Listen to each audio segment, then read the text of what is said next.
Hey, sports fans, this is Robert with WTP Sports Dudes here live on this Saturday morning, ready for you know what? What's happening college football? Another edition. We're going to be talking about Saturday slate and giving our predictions. And we're also going to talk about that one portal window that the NCAA decided they was going to vote on and not have another spring portal. Please make sure you hit that like button. Please make sure you subscribe. I got my man Mossberg of Level Up Sports 10 with us this morning. How you feeling, Mossberg? And pretty good. That late game that we was just talking about kept me up a little bit. I fell asleep, left my phone just dangling. But it's good to see all the screens this morning, man. I appreciate you having me. As they say, man, I got to say it one time, but I don't say it like you. We back with another banger on this Saturday morning for what's happening in college football. We also got our man, FanDuel Zaya of the FanDuel Zaya podcast with us this morning.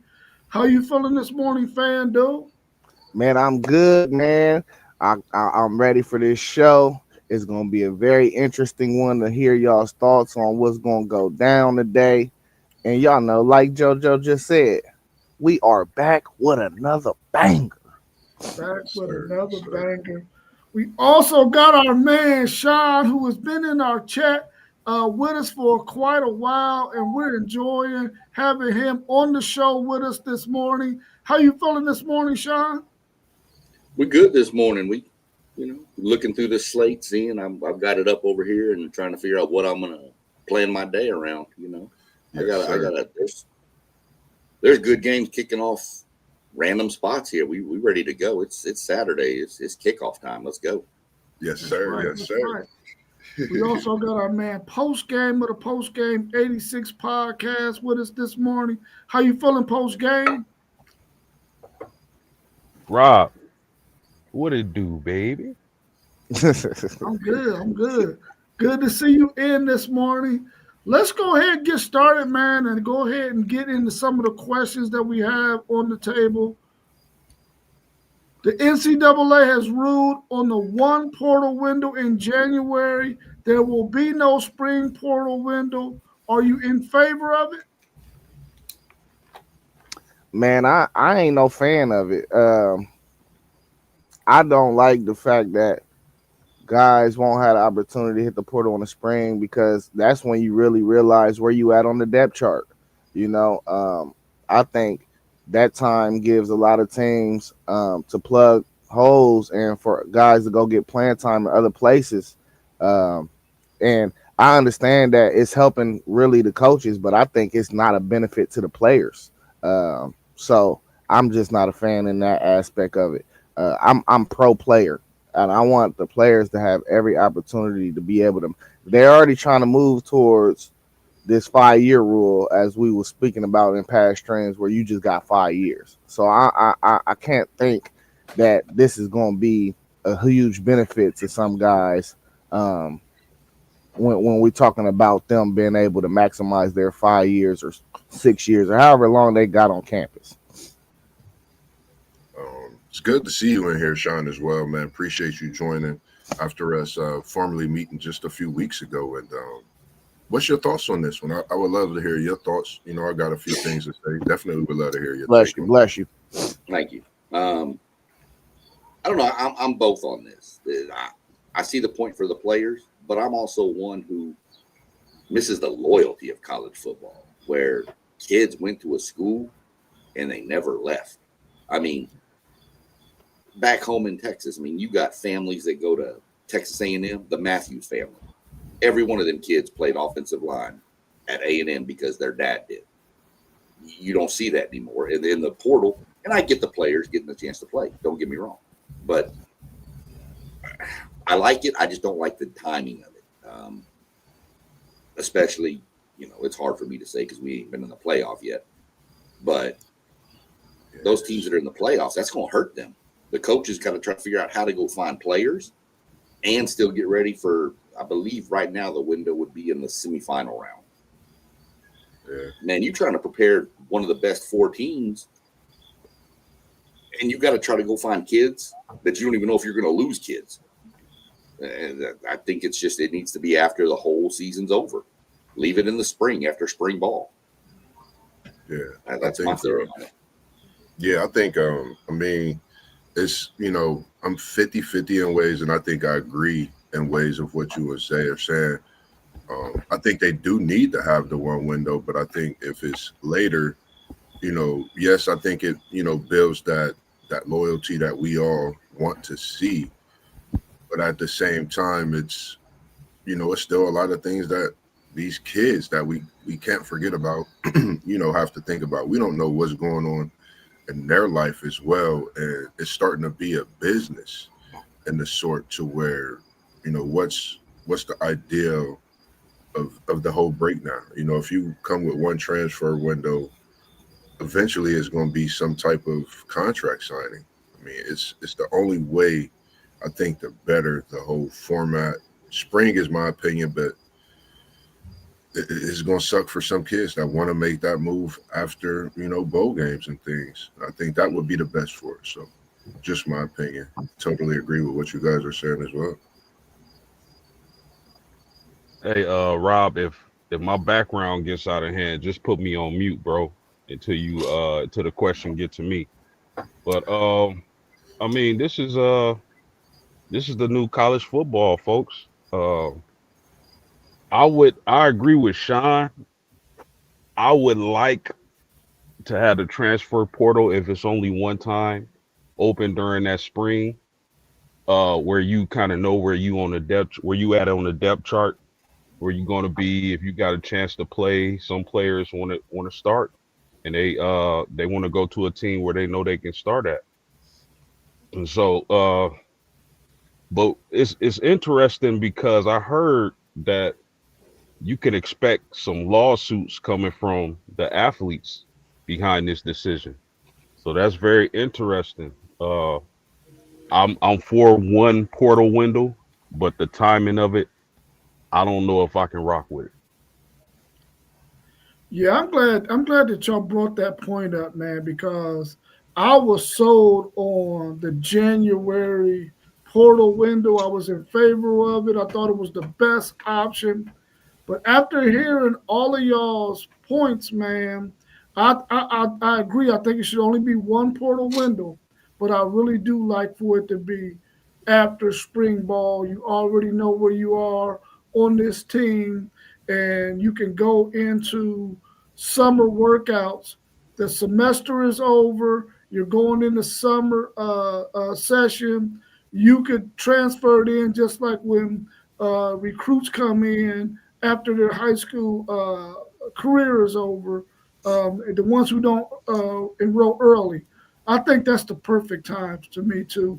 I agree with y'all, and I think that's probably when it should be, because that way all of the football is done. You got a break in the action.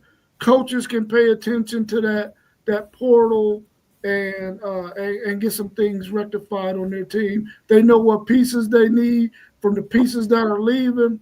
I think that after spring ball is probably the perfect time for guys to have that portal window. So I agree with y'all because I was really leaning towards that January, thinking it was the best time simply because guys could transfer. It's right there when classes are starting for spring session. You get your early enrollees coming on campus. They get to participate in spring ball. But I think after spring is probably the best time. And hopefully coaches will look at that and change it, especially if players decide they're going to, look for legal action towards that January portal window. So I like the fact that y'all brought up that point because y'all swayed me. Man, y'all must be attorneys at heart. Man, listen, I think what you're gonna see this first year is a lot of dudes making the wrong decision. It's too Yeah. early.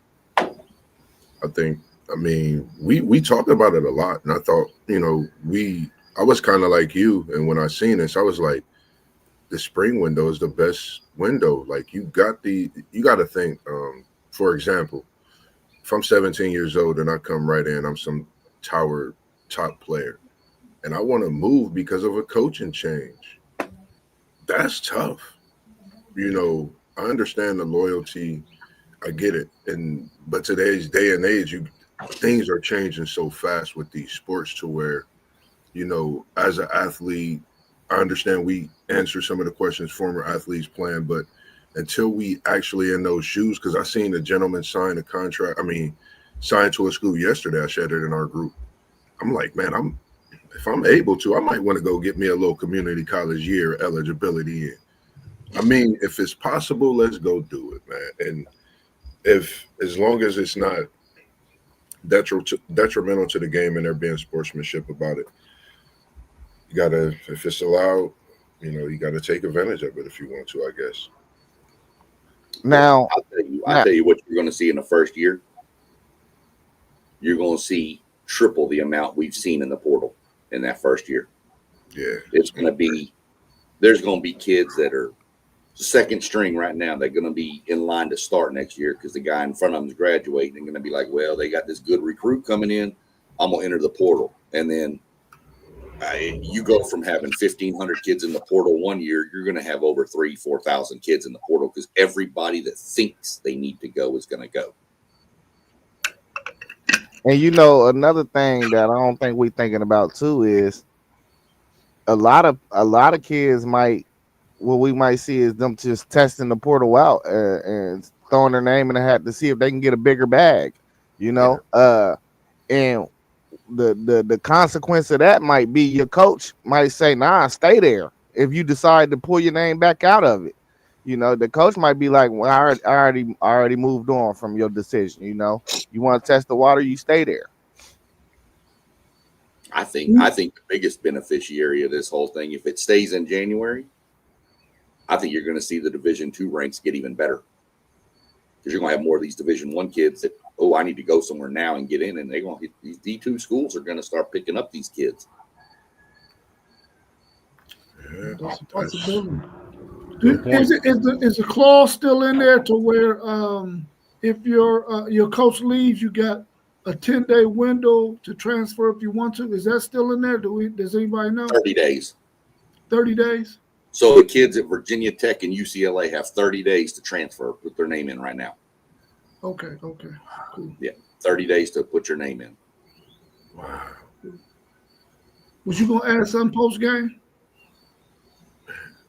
Nah. Okay, so, just a quick question about the portal. With you saying that, Sean, I'm glad you mentioned that. So if I'm a kid, just say, for example, at Virginia Tech, and I transferred today, I wanted to hit the portal. Am I still able to play during this college football season, or do I wait till the following season? Yeah, I mean, that's you can't play this year. Gotcha. But you can transfer.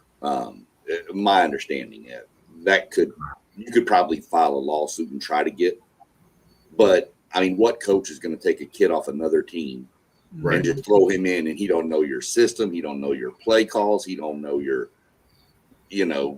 but you use that as a red shirt because you're only 4 games into the season. So even if they play 4 games, they can red shirt. Yeah. Man, I think we kind of seen something like this last year. It wasn't because of a coaching. What was the quarterback? Quarterback from UNLV, I believe. Yeah, what was the name?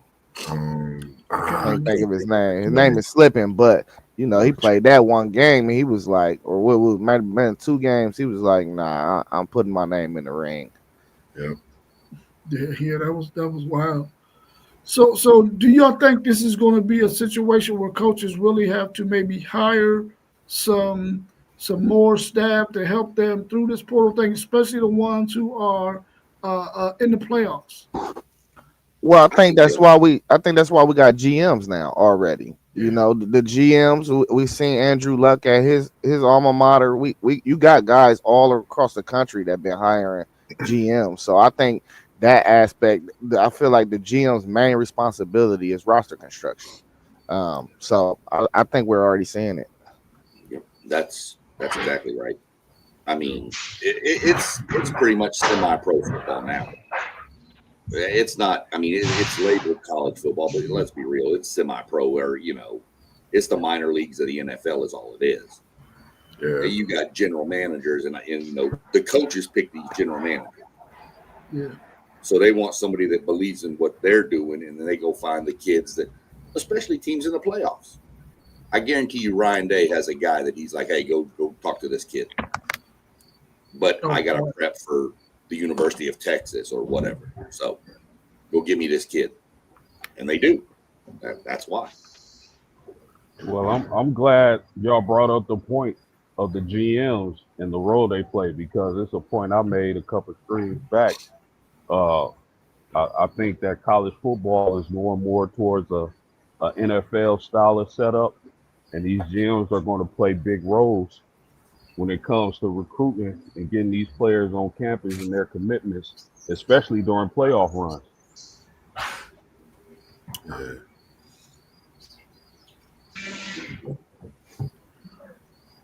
So what are y'all's thoughts on Syracuse's coach, Graham Brown's warning to teams trying to poach his players? He seems like he means business, bro. Like, listen, if I find out you trying to poach my players, I'm coming to see you. Man, this dude better have some real mittens on him, man, the way he be talking. That's the only thing I know. He better have some real mittens. Hey, you hear what he said, Moss? You see it? Listen, Oh, man. I thought the Bud Crawford fight was last weekend. I thought it was about to be another one today on college football. So, I mean, I like it in a way of, he's letting his players know. And for players to have a coach that feel that way about his team, I think that's going to put something in the water for that team this week. Syracuse got a big game, so he letting them know, don't come out here and try to do what y'all going to do with my team. And I don't know, with everything else going on in college football, I kind of like it, man. I kind of like it. Stepping out for his team. And, you got to do that sometimes in these days. You got to be that coach that steps up for your team. And if they know that, I think they go out and they play a little tougher for you as well. It's good to see you in here as well this morning, KT. Parlay Poe, we see you. We know you getting ready. Should have been on screen to show us that Speedway 24-ounce cup if you got it this morning. I think as a player, you like your coach saying that he's got your back and he's loyal and he wants you there. But I think as an opposing coach, I'm laughing at him. I mean, let's be real. I mean, these kids at Syracuse, yeah, I want you here. But Ohio State, Texas, A&M, Alabama, Georgia come knocking at some kid's door. That kid's going to listen and take that bag in a quick second. Yeah. Well, poaching is a whole different thing. That means you are contacting these kids when you're not supposed to. We ain't talking about kids just in the portal or nothing. Right. No, we're not. But even then, if Syracuse plays at Alabama, it ain't nothing while they walking off the field. Hey, good game, good game. Coach walk over, good game. Hey, hit me up. Let's talk. There's your poaching, but that kid's gonna be like, okay, it's Alabama. I'm gonna listen. Then Fran Brown gonna kick his ass. Well, Brown is, he's probably I mean, now that these players have agents or representatives, man, it's an easy way around it to make it look like it's not poaching. Like, listen, your guy, he did this and this season. Would he entertain going in the portal because, this team is interested in him. This team is interested in him. This team can use his services. I'm quite sure there's ways around making it look like poaching, even though we know what it is. Post game, you got any thoughts on that? Yeah, I like what the coach came out and said. I like that kind of fire coming from my head coach, but let's be honest, man. If one of these big schools wants a Syracuse player, they're likely going to get him, whether he says that or not. No more. So Although I like it, I like the tough talk. There's nothing he can do at Syracuse if a big time program comes after one of his kids. Yeah, you gotta. I mean, I like the point y'all made too, because it's just, I mean, it's Syracuse. Nothing against their program. You know, they have a Hall of Famer, Donovan McNabb. You know, few other players as well, some greats and legends. So, I mean, it's just a day and age. You know, I'm at Syracuse, Ohio State. They, I'm putting that call in, and I'm going. You know, no disrespect. You know, it's just tough. I mean, I think he has to understand, man. You at Syracuse, bro. You know what I'm Yeah, saying? You're not at a blue blood. You're not at one of the best universities when it comes to football. You got to expect that that's going to happen, and you're going to have to deal with it. Somebody going to poach you, go poach somebody else, or Hey, Tulane or somebody like that. Shit. hey, but look though, this is just hear me out. I think you're getting rid of 50% of them because some of them gonna be scared now to come poach, I just guess, off the words alone. yeah, I guess it was a good strategic move, right? I wonder what he gonna take to Death Valley today. What he gonna have with him there? If he gonna have a baseball bat or something on the side? Yeah, Nah, he got his knuckles, man. his He knuckle. wild, man. Fresh, no joke, man. Let's look at this next question before we get into our slate of games that we got on the docket today. It says the ACC is closing in on a change to their scheduling format.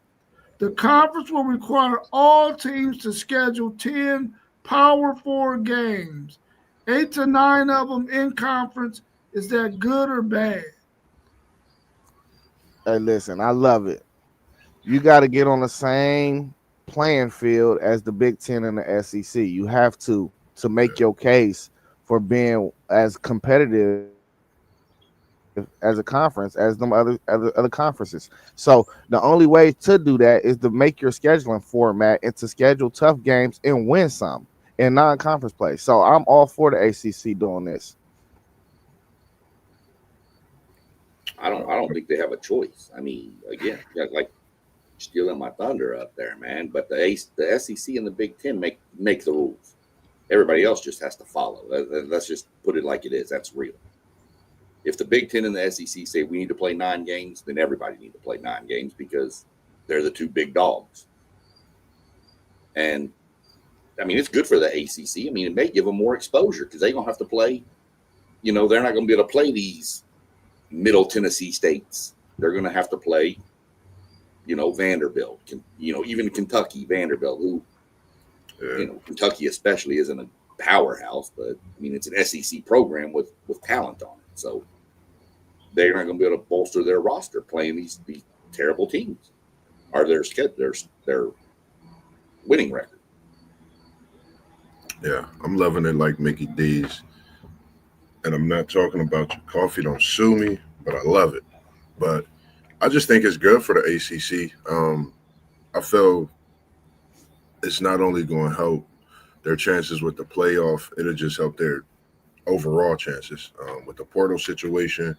Having that one window, you never know teams. You know, players might want to go to some of those teams. You know, after getting wins throughout the season, and then we talk about the Big Ten and SEC possibly having two conferences. I know we spoke on that, so this could be something to prevent it. But then again, I think it's only going to help the ACC because there's been a lot of talk about the conference, and I think this is a way to make the conference even better. Why not?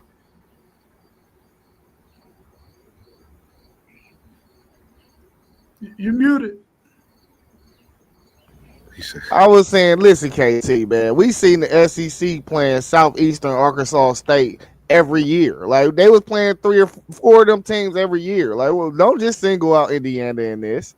You know what I mean? Come on, man. We ain't doing that, dog.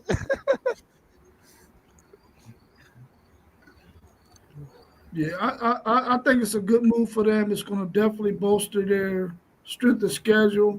Just because they got to play another Power Four school if they go to a 9 game schedule, which I believe they're going to a 9 game conference schedule. They got to definitely do that as well. They can't have teams sticking around doing 8. Um, it don't have to be a powerhouse, power four school. You can go and get a good game against a good quality team like Kentucky was mentioned, Vanderbilt was mentioned, um, and get some good work. So I think that that's a good move for the ACC to go and do that, and hopefully uh, it'll help them out because I think that conference is about to dissolve between the next 5, 10 years anyway. So we'll see how it goes for them. I You got don't anything to know, add to that, man. folks? I don't know if they're gonna dissolve. But go ahead, post. My bad. Yeah, man. I don't. I'm not sure about that, Rob. I mean, you may be right, but I don't know. The ACC is kind of looking good right now, man. You got Miami, Florida State, Georgia Tech, and Cal. NC State might be better than we thought. They might be able to hold it together. I don't know, but as far as the schedule, I think that's a great move for the ACC. And I was thinking the same thing post game. I'm like, man, if they could just keep their top three teams on top of um the national eye, this is this is this is a good conference. I don't see why anybody would leave because when you think about Miami, you think about Florida State, and you think about whoever your third team is, you really got the brands in Miami and Florida State. So I mean, as long as they could be good every year, why would they want to leave? Oh, Clemson is the last team I was thinking about. Why would they want to leave though? When they feel like maybe it might be an easier path for them if they did decide to leave and move and go on to the SEC or the Big Ten. I just don't. I think them teams know they had issues with their programs, and I think they're figuring it out. And I don't think that they will probably want to leave with a path that's such so easy to get to um, the 12 team playoff. I think they just need to probably build a few more programs up to make it more competitive and add some more depth to the league. You know what though, Rob? If we are entering to that age of the two power conferences, then you got a point. But outside of that, I like these ACC teams, man. I like that. Like coming into the season, looking at the schedules for the ACC, I felt that this was a year to where the ACC conference stand tall, put people on notice, and watch. A lot of stuff we talked about when it comes to the ACC is coming too. We didn't know what the ACC was going to be coming in, but we knew the possibilities, and we wanted to see teams like Miami, Florida State back, in that prominence. And we see what college football has been like. Miami, Florida State, it's week in, week out, so much talk going on about, both of these teams being back. And then you got that Georgia Tech team this year. So I think the ACC has definitely stepped up and playing major this year. So I'm still going to stick with, I think we can definitely get teams in the college football playoff this year, um, just based on everything the way it's going. And I think that'll be another push forward for the conference. And who knows? Florida State Seminoles may not go nowhere with, having a big year for the ACC. It'll be a good thing overall. So, just my opinion on that. I love the way the ACC looks this year, conference against conference, and I think it's still things to determine. At the end of the season, we could have that talk. Which conference has had the better year this year? Because it's starting to lead up to those type of talks, including the Big 12 looking good. Yeah, I think all the points y'all made are really, really good points. If it translates into the SACC getting more money for their teams, then they can stick and stay. But if that money don't Oh get up my there, get god. close to freaking Big Ten or SEC money, them dudes is voting for the money. They ain't voting because they got a good Yeah, conference. They got good teams in it. They want that bread. they want that bread. Hey man, somebody put Desjuan's comment up on the screen, man. Good to see you in here, Des. Nose Nation, baby. We up against Kent State today. Good to see you in here, Des. All them good through the week talks. I got to come over and see you before this big game after we play this Saturday, coming up against KT's boys in a few weeks. But definitely good to see you in here. It's comment on the screen. What you got to say, Zay? I would What you let Moss finish. How do you own a team, bro? We played y'all 3 times. Yeah, y'all won all 3. Okay, Zay, But it's thank you. 3. It's 3 games, brother. Hey, I can't wait till we see y'all. You know, Moss was saying he gonna see me in December. I hope y'all see No, me in December. I said January. I said y'all see us in Miami Gardens, No, Florida. y'all now listen, y'all. We're not gonna see y'all in January because we might play y'all in the first round of the college football playoff, and y'all gonna be We see coming home. whoever Y'all in gonna be January. coming to us, and we're gonna kick y'all's ass. That's what's gonna happen. All right. Getting dads. I know the Y'all game got I it, went to. I went to when as a little kid, Florida State 6-0 over the Buckeyes in the shoe. What was that? 97. No, this was even before then. This was like in the 80s, early 80s. I think I was maybe in the 7th grade, 8th grade, maybe, and they played Ohio State. And a guy by the name of Alfonso Character, who went to Marion Franklin, who lived across the street from my grandparents. He played on that Florida State team. He also played several years at the Green Bay Packers. Look him up. He was really, really good. He got a sack in that game, and they won 6-0. I was glad I got to go see that. I was selling Coke, and I was drenched in freaking sticky Coke juice. Uh, just let me say this real fast, fellas. This is why I was so disappointed in the 0-2 start for Notre Dame, and then losing to the best 2 teams on our schedule, although it's early. Because when you look across the conferences, the SEC is going to could get multiple teams in the playoffs. The ACC could get multiple teams in the playoffs. The Big Ten could get multiple teams in the playoffs, and the Big 12 could get multiple teams in the playoffs. And that's why I was so disappointed in my Irish from the start they had, because this is a really competitive year, y'all. 16 teams would have been beautiful, but it's only 12. So it's going to be hard to get a bid in. I know it's early, but it's looking that way. I agree with you. I agree with you. Let's get into the slate of games that we have today. We got number 17, Texas Tech. They are not favored in this game. They're getting 3.5 points at number 16, Utah. Utah's favored by 3.5, and the over and under is 57.5. What y'all think about this game? Can Texas Tech take a stranglehold on the Big 12?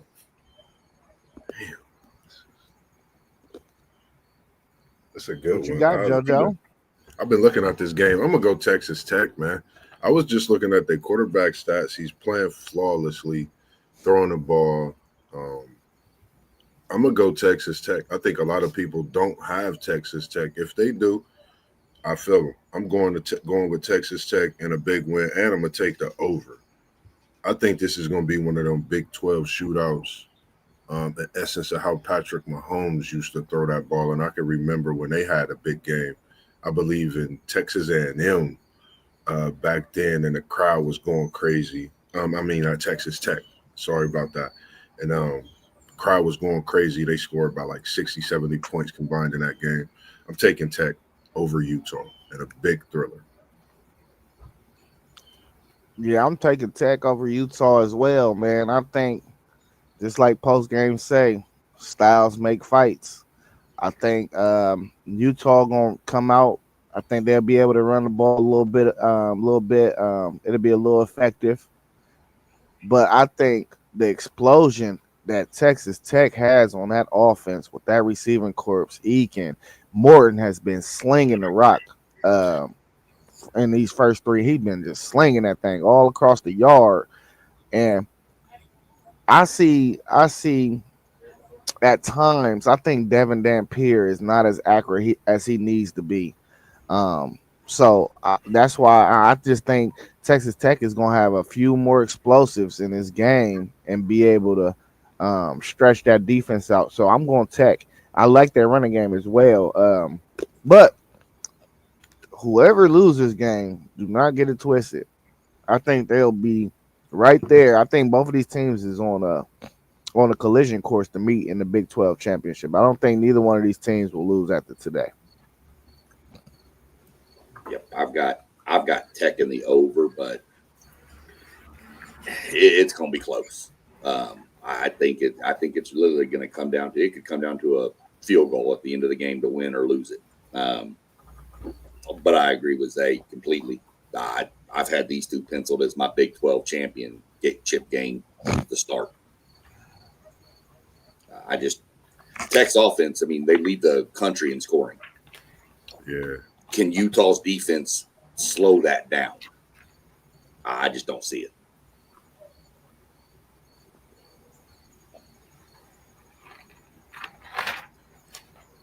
Post game. Man, fellas, I think this is a really tough game for me to call. I love both of these teams. So I'm going to take the home team, fellas. And I'm not very confident in it, but I'm going to take the home team. I'm going to take Utah.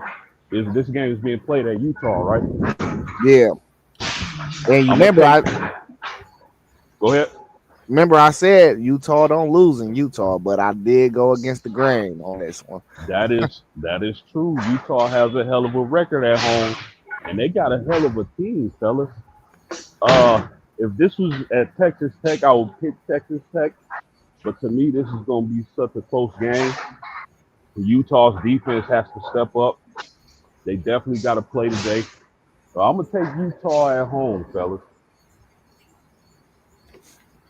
Hey, post game. You know they say they got 4 first round draft pick offensive linemen on that team. 2 going to be this year and 2 going to be next year. Yeah. I know one thing. If I was a betting man, I wouldn't do nothing with this game. Maybe the Nope. over. Maybe the over. That's it.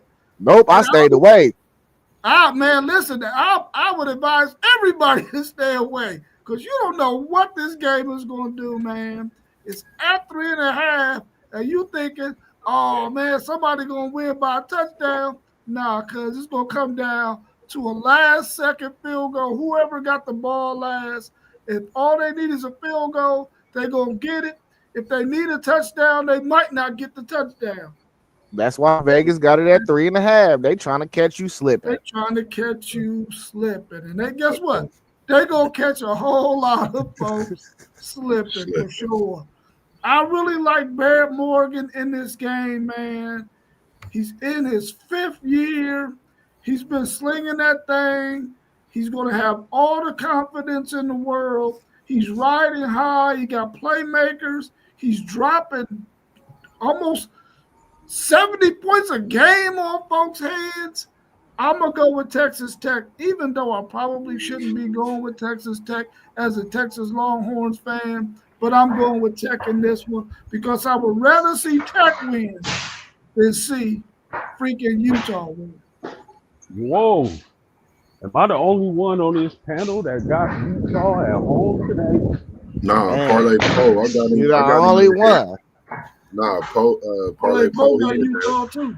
He got Utah in there. I got the picks down. I've been jotting them down, man. It's getting good.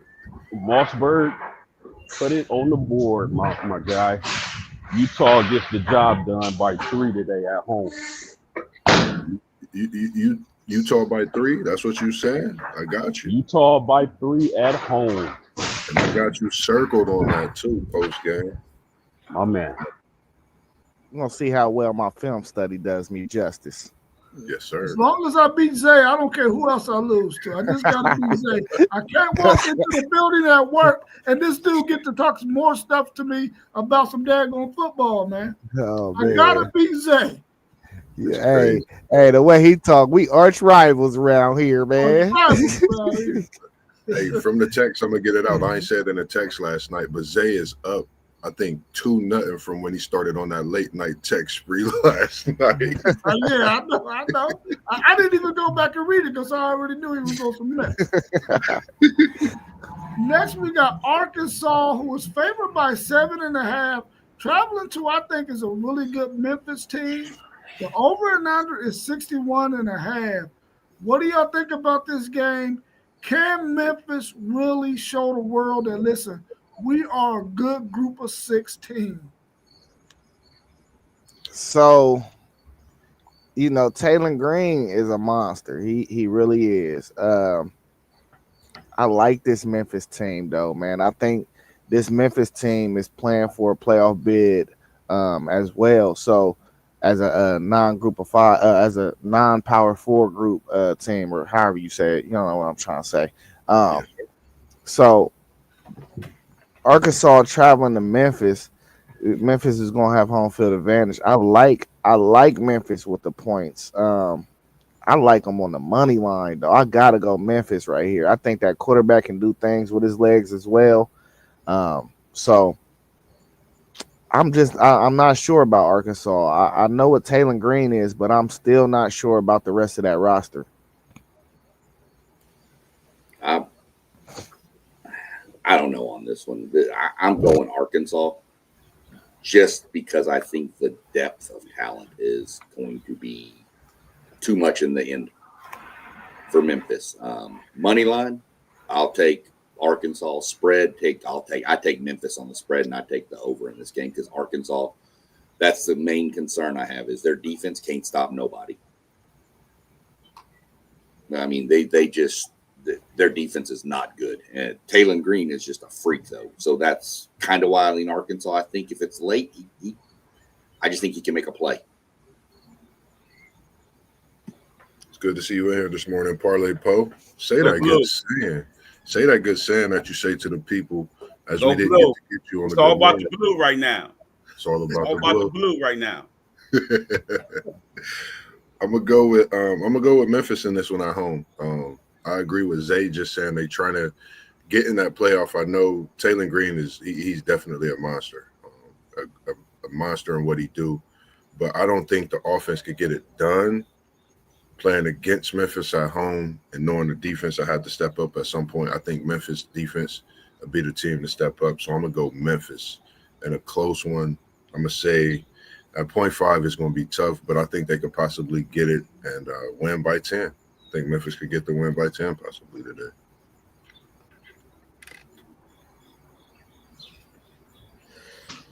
Go ahead, Pope.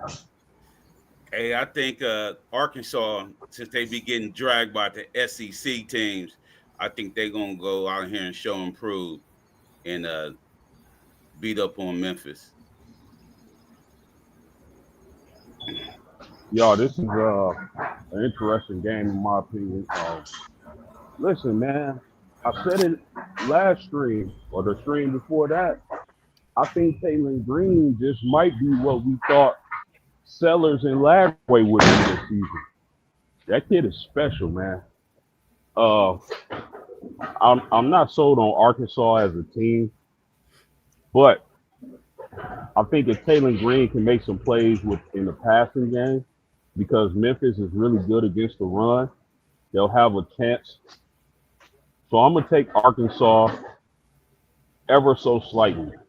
They'll pull it off with a thin margin of victory. Yeah, I mean, I can't go against Taylor Green against a group of 16, man. This guy is going to be able to make plays. He's going to probably have more depth and talent than Memphis. Even though I think this Memphis team is going to get him a really good game, I wouldn't mess with the 7.5 that they favored by, but I think they're going to win the game simply because Taylor Green is going to be able to make something happen. And they're going to need this win in order to even think about getting to a bowl game. They're going to need this mug because once they get into SEC play, they're not going to have many opportunities to get a win. Next, we got Syracuse, who is not favored in this game against Clemson. They're getting 17.5 points. Let's think about this Clemson team. They're favored by 17 and a half, and they haven't been able to score a lot of points. Now maybe they will against Syracuse, or maybe Dabo Sweeney might be intimidated by Fran Brown and the comments he made.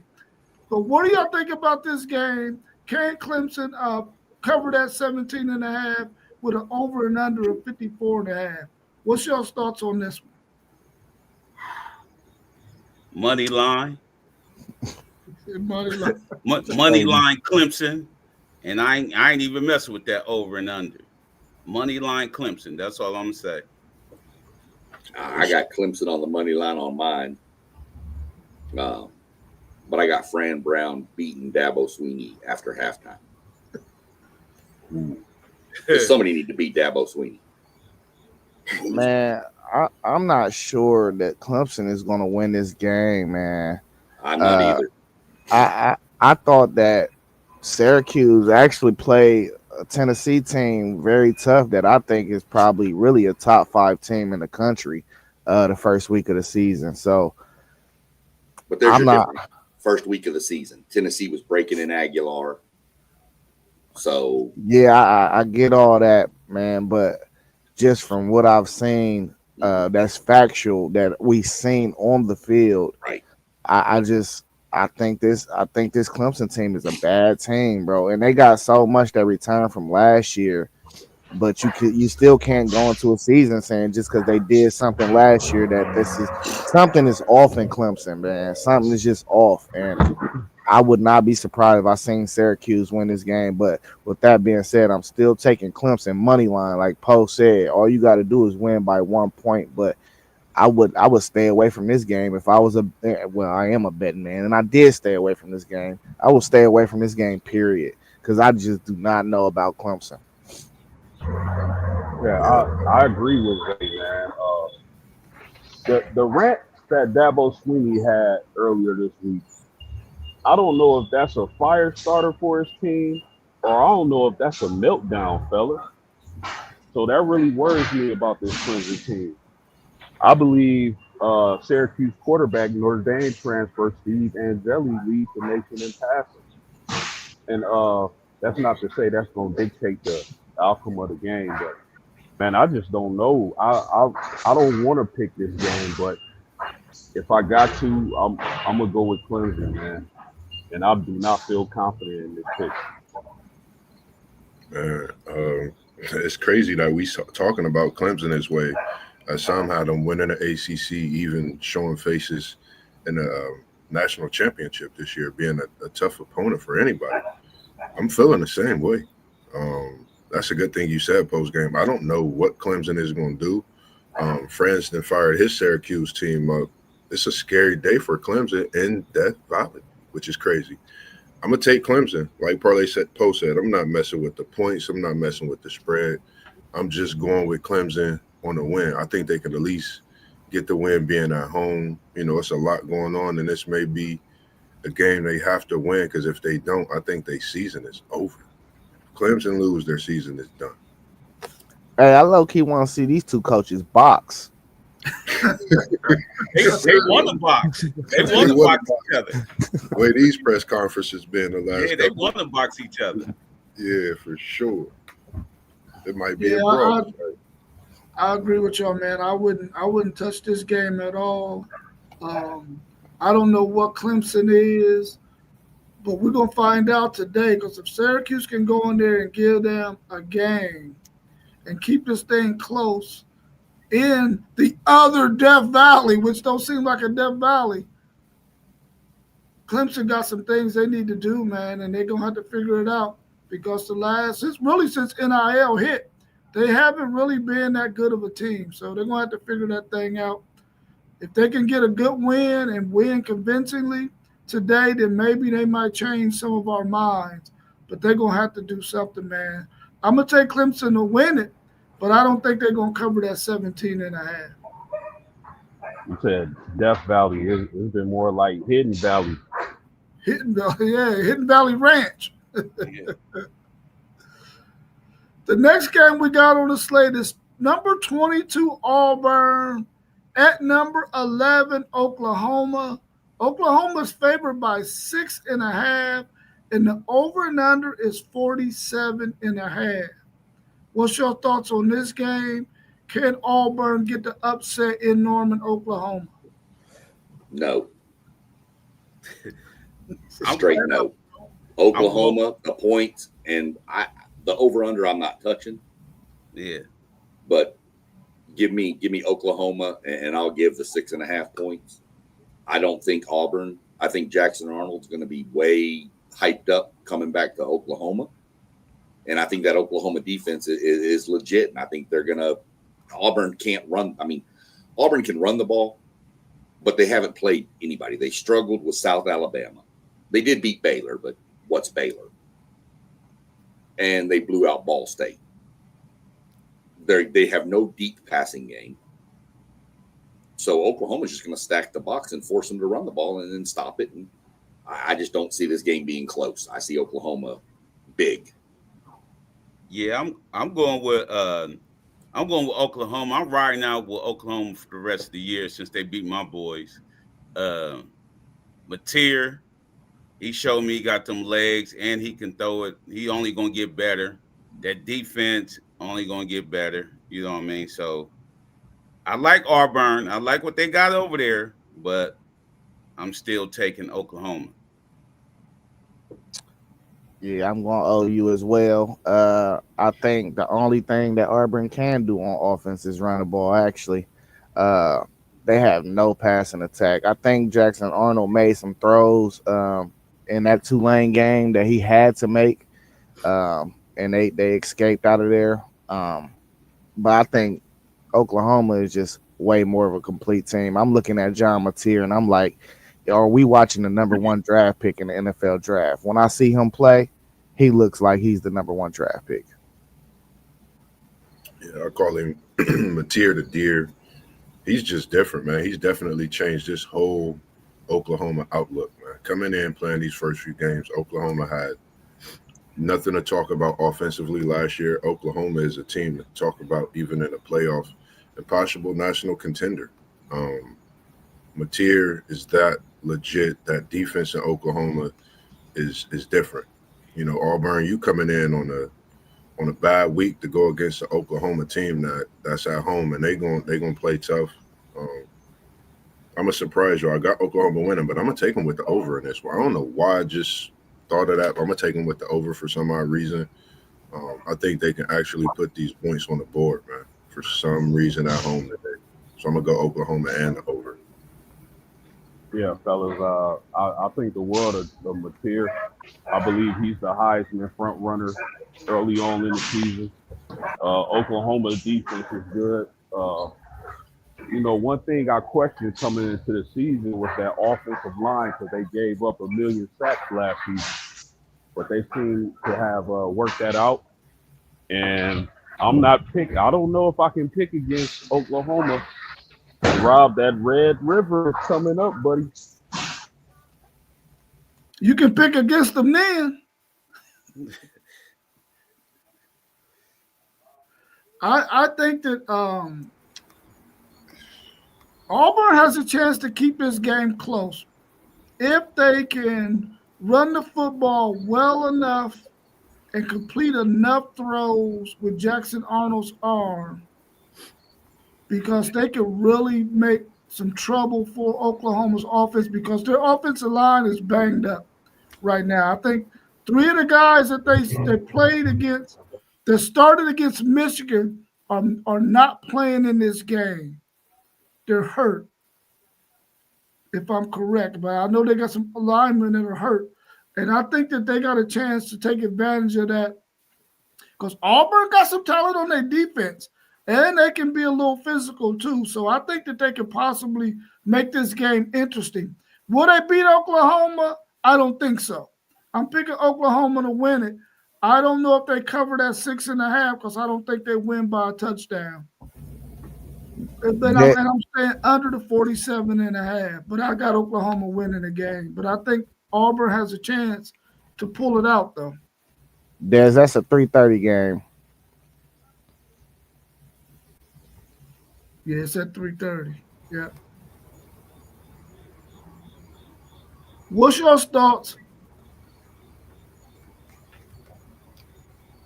on number 21 Michigan, favored by 1.5, going into Nebraska, who has the nicest fans in the world, bro. Their fans are way too nice for them to be as good as they have been in the past. The over and under is 47.5. What y'all think about this game? Can Nebraska give Michigan some trouble? Man, listen, if Michigan go out there and drive that Bugatti like a Bugatti, I don't think Nebraska stand a chance. They got to drive that Bugatti like it's a Bugatti, though. That's all I think. And I'm picking Michigan because I think they figured it out last week. You can't go into these big games and not drive your cars like they sports cars. Yeah, I agree with you. I'm taking Michigan. The way that young bull looked last week, man, over 200 and 200 passing, over 100 rushing. I don't know, man. I think we in for something special the rest of the season. Um, I like the way Gus Johnson, shout out to him, and seeing his little insert of his player of the week thing he did, and how he had Bryce Underwood. It was special, man. I just was thinking about it, but I'm going with Michigan at Nebraska, and I'm gonna take Michigan at least by a field goal, but they may do more, man. This Michigan team, I think, can go as long as his quarterback go, and I think we seen last week how special he could be throwing the ball as well. I don't know. Which Underwood shows up? The one that played against Oklahoma, or the one that played last week? That's the game. That's the game to me. Um, I don't, as bad as it is because of the history of the program, I don't think Nebraska fans are as loud and as rambunctious as Oklahoma fans. So I think that may play. It's not a night game, so that's a help because we all know playing at night on the road is brutal. I got Michigan, but I'm not confident in that. I could see Nebraska springing the upset here, uh, but I'll go Michigan just because I think they're the more talented team.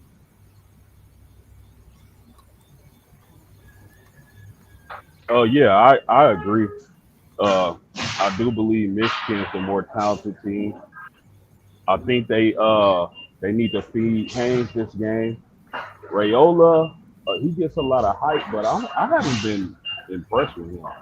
Me personally, fellas. So I'll take Michigan in this game. They got to pound the ball. I believe they're gonna pound the ball with Haynes and Underwood gonna have a rushing touchdown or two. So I got Michigan, fellas. We got to Yeah, get these. We got to get these big. Go ahead, no. yeah. I see the game is only 1.5 in favor of Michigan. I really don't. I agree with you post game. I haven't seen the Rayola that they say this guy is, man, and I don't think he's going to go out there and do anything against this Michigan defense that's going to change my mind. I think Michigan can run the football with Haynes and with that Bugatti, as my man Fandu calls him. I think they're going to be able to do some things because they realize we got something here that we got to use. We used it last week.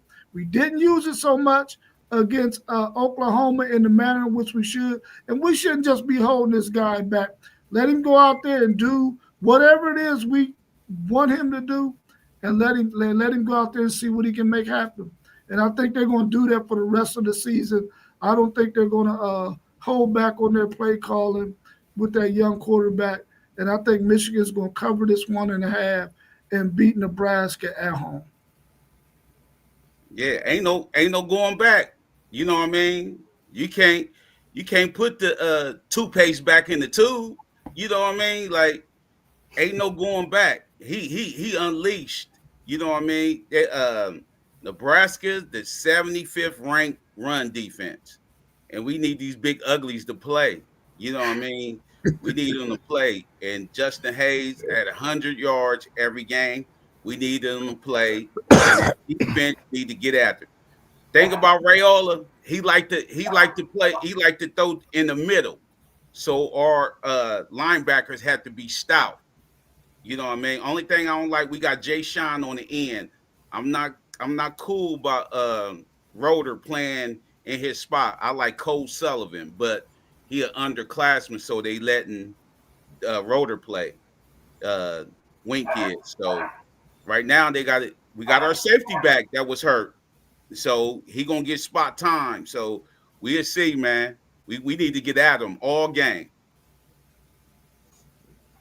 Yeah, we seen a lot of Nebraska throwing passes at the line of scrimmage last year.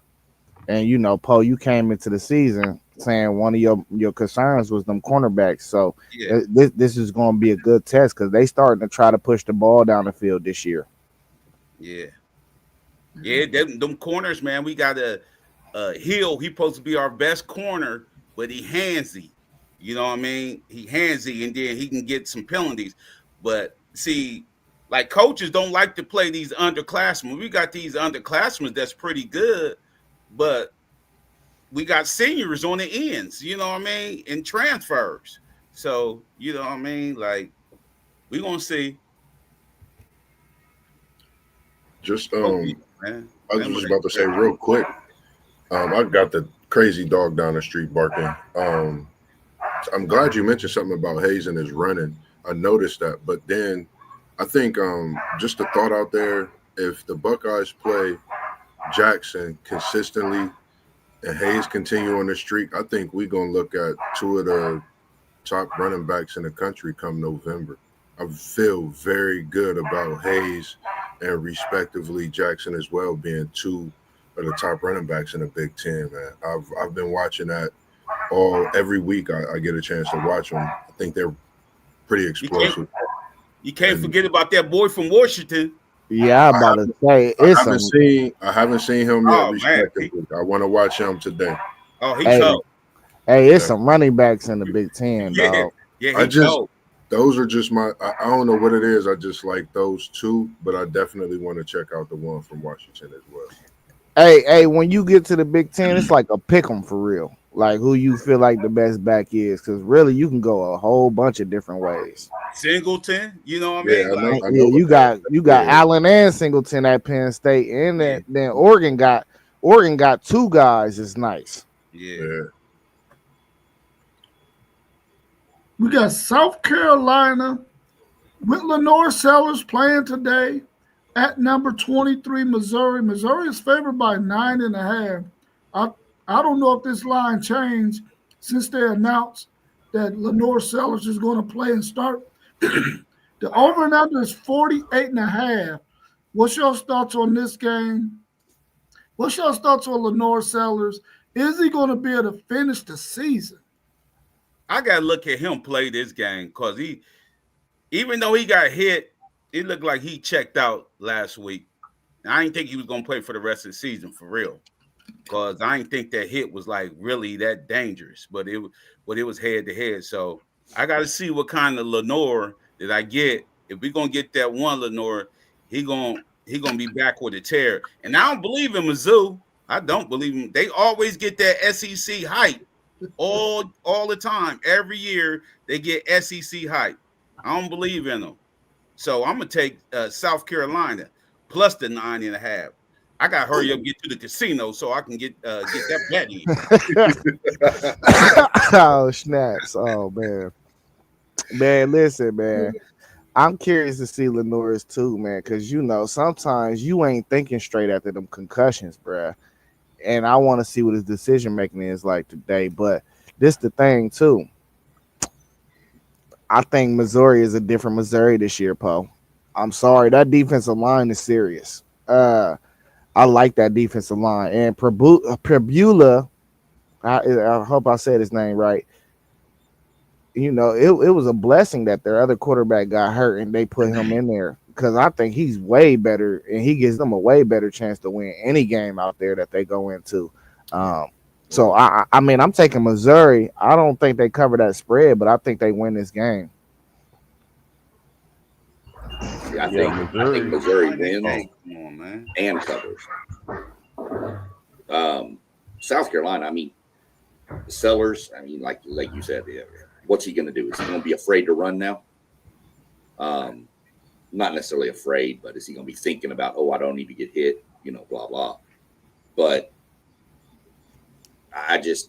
the South Carolina just doesn't seem right all around. Their defense don't look near the same. And I know they lost some talent off last year's team. I get that, but that defense looks like a shell of itself. And I think that Missouri running back is insane. Hardy.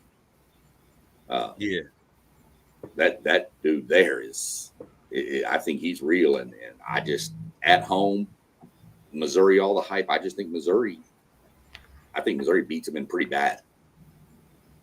I think I agree. I think Missouri answered a lot of questions. They was, up so high last year, and then they had that crazy backstretch. I think they, like Zay said, they may be a different team this year. I'm definitely still going to watch them. I got them winning this game. I think South Carolina, some years ago, they had a quarterback that was a running quarterback, something like Sellers, but he couldn't stay healthy. They had him for a few years and it didn't fare out right. Similar situation. I just don't think South Carolina's good with or without him. He can't stay healthy through a whole season. He wants to run. Them hits tally up. So I got Missouri winning, and I think they can cover that 9.5 as well. Fellas, I'm with you, Poe. It's hard for me to believe in Missouri because they've been hyped up so many times and didn't live up to the billing. But I don't have much faith in South Carolina either, fellas. And I think Missouri is top 5 in offense, top 5 in defense early on in the season. This might be their year, man. And I'm gonna take Missouri. Yeah, I'm taking Missouri. I'm taking them to cover the 9.5 because I am not sold on South Carolina. I thought after seeing South Carolina that first game that they had some things that they would be able to do with Lenore Sellers, but they have regressed, in my opinion. I don't think that he's going to be 100% probably for the rest of this season. I don't think that they're playing that well on defense. I think Missouri has a running game. They got a solid defense, and I think they're going to beat this game, win this game against South Carolina, and cover that 9.5. Man, yeah, like you were saying under the running game. I think this stat is so crazy, bro.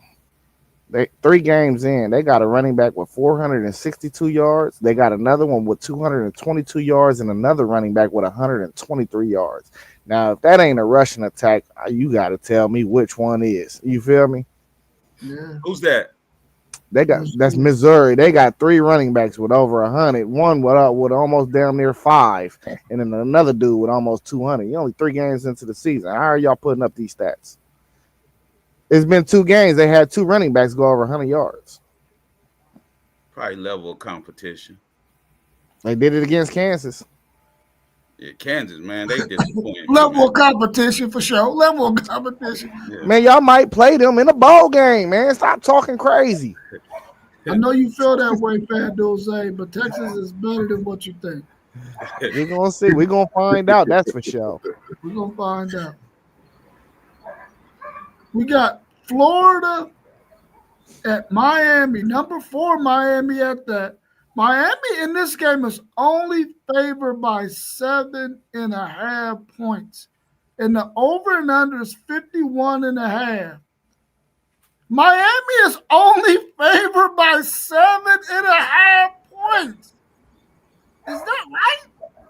Man, this Vegas in-state rivalry. You know what I mean? That go out the window. But I'm still Carson Beck playing well, Fletcher Jr. playing well. So I like Miami's defense. I'm still suspect on that back end of them. But Florida ain't showed me nothing, no. Lagway with them 5 interceptions, or man, I don't know if he leading the nation in interceptions just on that one game. But probably so. Yeah, he disappointed me. I'm ready for them to put the young boy in for a couple series, whatever. But I'm going Miami. It might get ugly. Poe, last year against teams over 500 or better, Lagway was 9 touchdowns, 13 interceptions. He give you the ball, so this is not nothing new. I think he struggled reading coverages. This line is definitely low for me because I think he's going to give them the ball again today, and you cannot give Miami the ball like you did LSU because they're going to go score. So I'm taking Miami, and I think they cover. Same here. I'm going Miami. They cover. Might get ugly early before the half. Florida's just not that team anymore. Not this season. Miami, but close. I don't think they cover. I think that Florida defense is crazy. You throw 5 picks last week against LSU, and you only lose by 10 with 5 picks. No. I just think that Florida defense is good. No, I mean, Carson Beck, don't get me wrong, he leads the nation in completion percentage, like 80%. And Miami got a pretty good defense, too. You sure? I think that's my guy. I think my guy leads the country in completion. That's what I saw yesterday on one of the college podcasts. He was like 78, 79%. 79%, Yeah, I think Julian. Yeah, Julian up there too. Don't get me wrong, but I think Florida's defense keeps them in the game. And what Lagway are you going to see? Yeah, a kid's got all the talent in the world.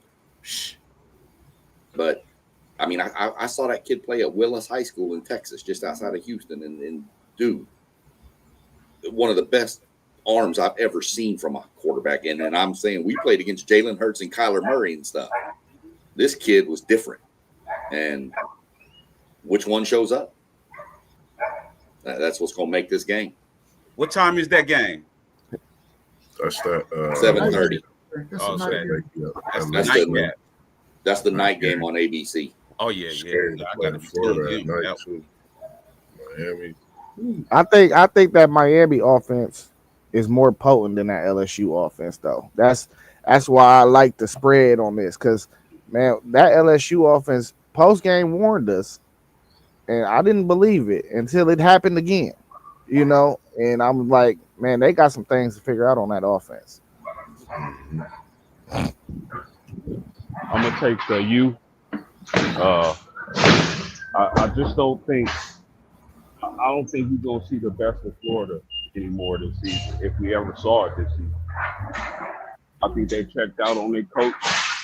5 interceptions is nasty work, and I'm a big Lagway fan, but that was nasty work. So, fellas, I'm gonna take the U.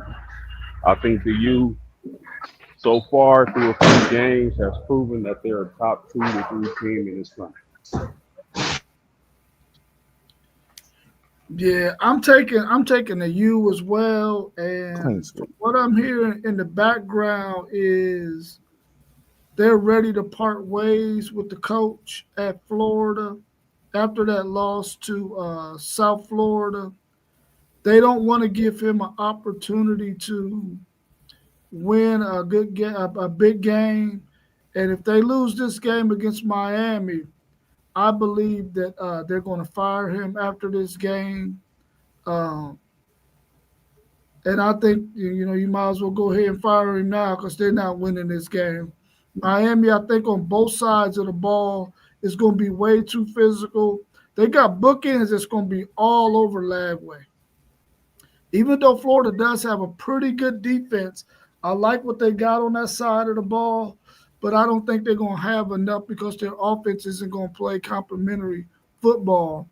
And I think the bookends for Miami is going to get after Lagway and force him into some turnovers, especially a guy who is not reading the defense as well as we thought he would in year 2.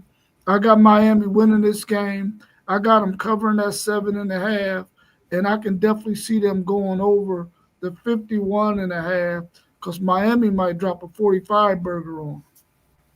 So what you saying? This game could prolong Knapp's firing?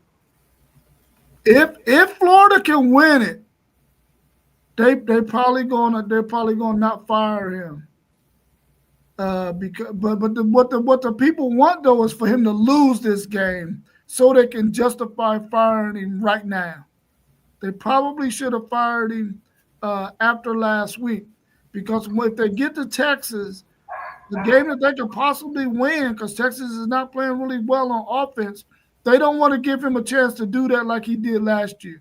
They want to get rid of this guy, but they don't want him to have an opportunity to win what is considered a big game, and they don't think he's going to win this one. So they're going to be justified in firing him after this one. They should have just already fired him because he's gonna have a whole bunch of opportunities to win big games. Yeah. Yes.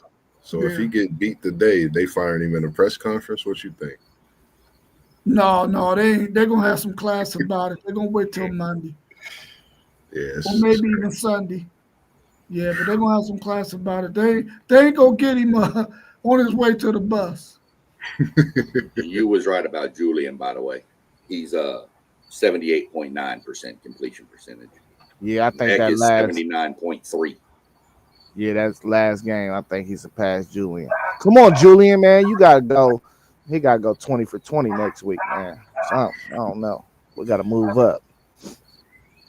The last game that we have on the slate, unless y'all want to talk about another game after this one, and I think it's another good one out there that's not on this slate. We got number 9 Illinois traveling to Indiana. Indiana is favored by 6.5. The over and under is 52.5. Do y'all think Indiana can win by a touchdown and the extra point? Oh man, we're gonna see what Illinois is about this game, and we're gonna see what Indiana is about. I don't like how Indiana play in the second half. So they start off good, but second half they lack discipline. So I'm taking the line and 9 on this one, plus the 6.5.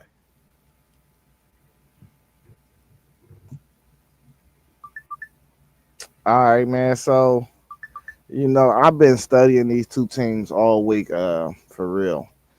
And what I got away from this is I think Indiana is kind of severely underrated. This offense is not the same offense we seen from Indiana last year.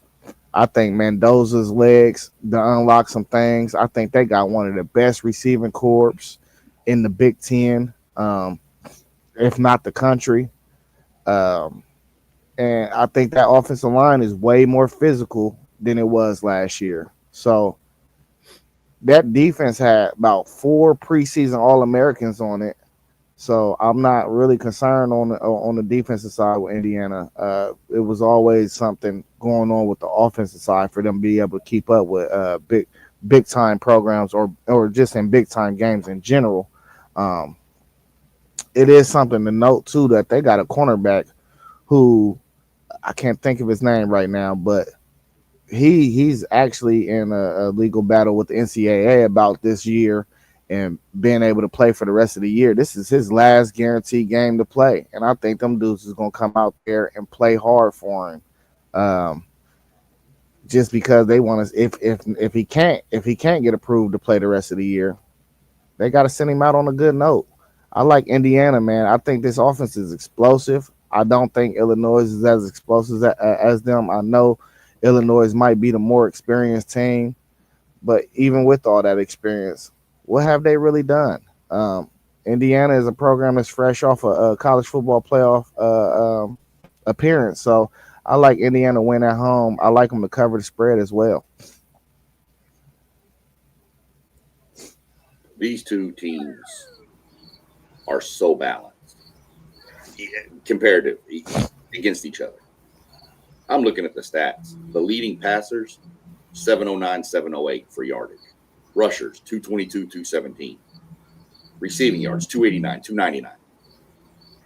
Everything lines up for this just to be a dogfight to the end. I think being at home, I do think Indiana is more explosive. I'm going to take Indiana, but Illinois, I don't know. I think if they get their running game going and can control the clock, I think they could pull it. But I'm going to go Indiana at home. I'm not going to touch the spread on it, and I would probably take the under on this game. I'm going.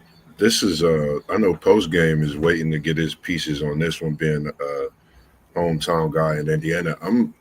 Indiana. I was feeling the same way about Zay. They went to the playoff last year, so a lot to prove for them. A lot of people really haven't talked about them, giving them much respect either for this season. I'm gonna go Indiana on the win. Man, I'm gonna go Indiana with the points as well. I think they can get the win by a touchdown.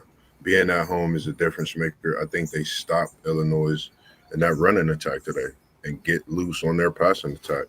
As they said, that corner, he's a key piece of what was Indiana does as well. So that will be a big loss for them. So I think they go out and they put it all together for him as well today. Yeah, these are two really good teams, really balanced teams. I love the fact that Indiana and Illinois are ranked so highly, and both of them have a chance to represent the Big Ten in the playoffs this season. I really like both of these teams, fellas. I think I like Illinois a little more. Y'all know I surprisingly picked them to win the Big Ten this season. I think Altmaier is the truth, probably the most slept-on quarterback in the nation. I think the Illini pull this off. I'm not as confident because I believe Illinois will be without one of their better corners today or tonight. Well, I'm gonna stick with my pick, and I'm gonna pick the Illini.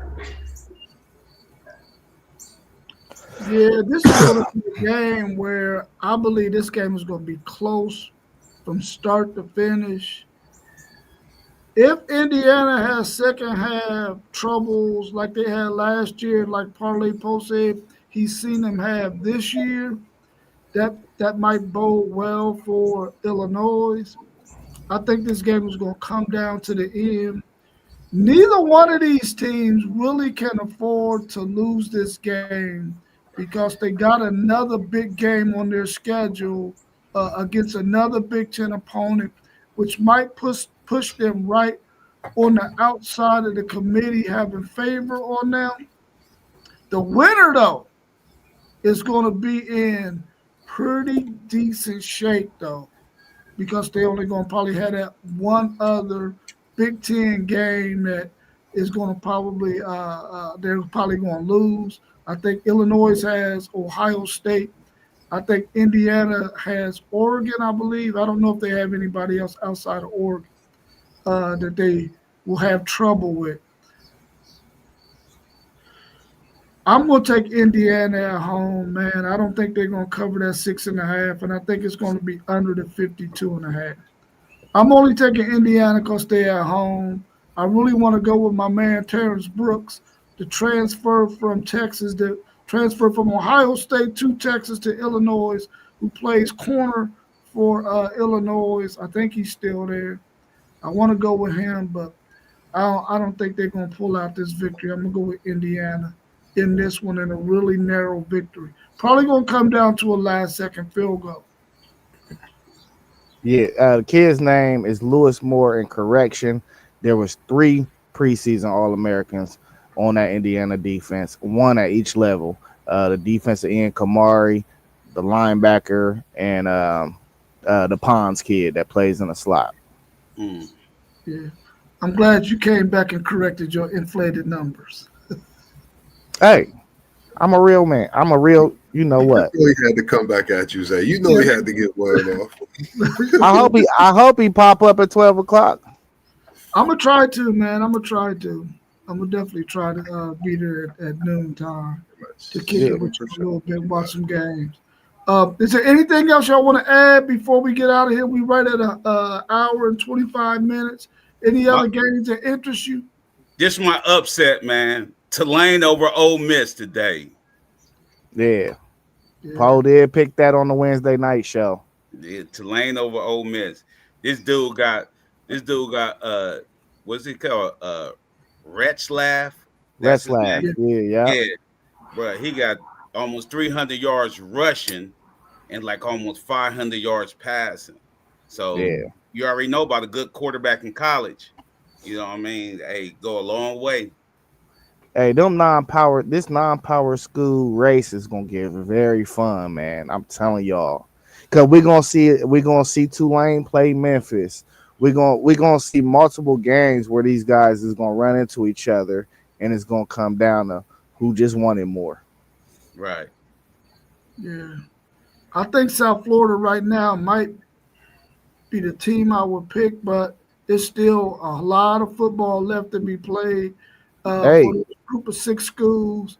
So we got to wait and see because it's going to be interesting.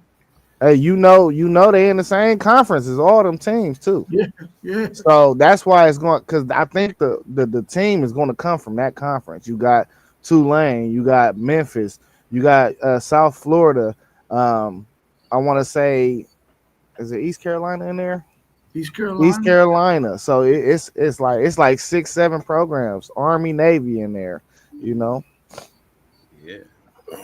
Yeah, I don't got much else to say outside of what we usually do.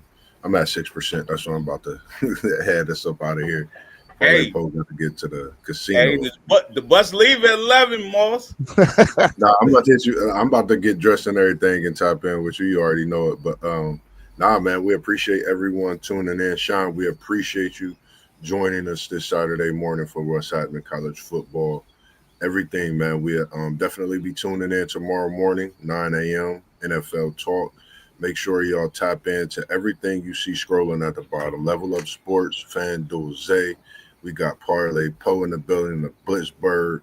Post Game 86 is at the factory getting that work in at the plantation. And we got Sean. We're going to get his YouTube channel going too. Me and him will talk about that. And we got the man that put us all together, WTP, up top. And as we always do, let man. me give you two real quick things. Let me give you two quick things. In honor of the retirement that was announced by Clayton Kershaw, I'm going to give you two little quick facts about him. One, he was a state champion baseball pitcher in Highland Park, Texas, where his other teammate was Matthew Stafford. Two, in the playoff game, one of the craziest stats I've ever heard. Threw a perfect game in a playoff game in baseball, 27 strikeouts. Oh, are you serious? Swear to God, he did it against Richardson Pierce, I believe. Hey, rest in peace to my late great grandfather Willie Cooks, man. That's his guys. That's all his guys right there. The whole R.I.P. Dodgers, Cooks, man. huh? I said R.I.P. Oh, Chili Willie, man, the original pimp, the original OG. You feel me? I Yeah, feel man. that. It cut out on me on my computer. That is nuts, bro. Yeah. Did you hear what he said? Yeah, that's crazy. He was striking out the manager. You know what I mean? Like, hey. Look, if I'm up to bat, I'm just gonna pull a hamstring in the batter's box. I'm Oh, punching down. I'm for in. sure. Man, he was striking out everybody. I guess you could say, man, I was one of those dudes that got struck out by him too in that game. That would be their claim to fame. He struck everybody out. Yep. Everybody. Man. That's nuts. All right, y'all have a good one, man. Hopefully we can get up later on today. Hopefully I'll get the chance to see y'all over at the spot. So everybody have a good one. Enjoy this day of college football, and we out. Go Blue. Peace. I see you, Zay. Go Nose.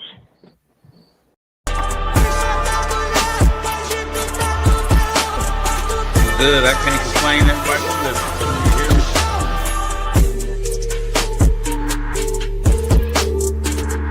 And I'm not talking about Mickey D, but I love your coffee, so don't sue me. I would love to drink it on the street. Y'all never had it to where y'all just got numb to women, just like year after year after year after year after year. Low post, mid post, high post game sports.